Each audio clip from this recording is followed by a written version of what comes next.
Jean, chapitre 10. En vérité, je vous le dis, celui qui n'entre pas dans l'enclos des brebis par la porte, mais s'y introduit par un autre endroit est un voleur et un brigand. Mais celui qui entre par la porte est le berger des brebis. Le gardien lui ouvre et les brebis écoutent sa voix. Il appelle par leur nom les brebis qui lui appartiennent et il les conduit dehors. Lorsqu'il les a toutes fait sortir, il marche devant elles et les brebis le suivent, parce qu'elles connaissent sa voix. Elles ne suivront pas un étranger, mais elles fuiront au contraire loin de lui, parce qu'elles ne connaissent pas la voix des étrangers. Jésus leur dit cette parabole, mais ils ne comprirent pas de quoi il leur parlait. Jésus leur dit encore, en vérité, je vous le dis, je suis la porte des brebis. Tous ceux qui sont venus avant moi sont des voleurs et des brigands, mais les brebis ne les ont pas écoutés.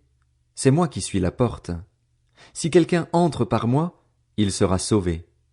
Il entrera et sortira, et il trouvera de quoi se nourrir. Le voleur ne vient que pour voler, égorger et détruire. Moi, je suis venu afin que les brebis aient la vie et qu'elles l'aient en abondance. Je suis le bon berger. Le bon berger donne sa vie pour ses brebis. Le simple salarié, quant à lui, n'est pas le berger et les brebis ne lui appartiennent pas. Lorsqu'il voit venir le loup, il abandonne les brebis et prend la fuite. Alors le loup s'en empare et les disperse. Le simple salarié s'enfuit, car il travaille pour de l'argent et ne se soucie pas des brebis. Moi, je suis le bon berger.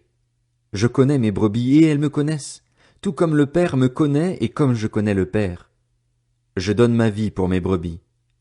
J'ai encore d'autres brebis qui ne sont pas de cet enclos. Celles-là aussi, il faut que je les amène. Elles écouteront ma voix et il y aura un seul troupeau, un seul berger. Le Père m'aime, parce que je donne ma vie pour la reprendre ensuite. Personne ne me l'enlève, mais je la donne de moi-même.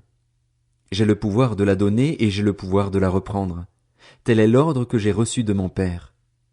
Ces paroles provoquèrent de nouveau une division parmi les Juifs.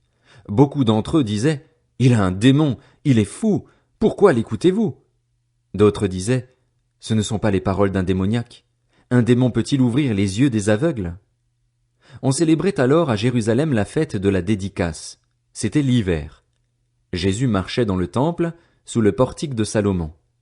Les Juifs l'entourèrent et lui dirent « Jusqu'à quand nous laisseras-tu dans l'incertitude? Si tu es le Messie, dis-le-nous franchement. » Jésus leur répondit « Je vous l'ai dit et vous ne croyez pas. Les œuvres que je fais au nom de mon Père témoignent en ma faveur, mais vous ne croyez pas parce que vous ne faites pas partie de mes brebis, comme je vous l'ai dit.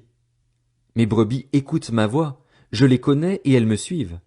Je leur donne la vie éternelle. Elles ne périront jamais et personne ne pourra les arracher à ma main.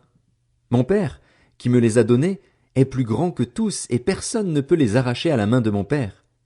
Le Père et moi, nous sommes un. » Alors les Juifs prirent de nouveau des pierres pour le lapider.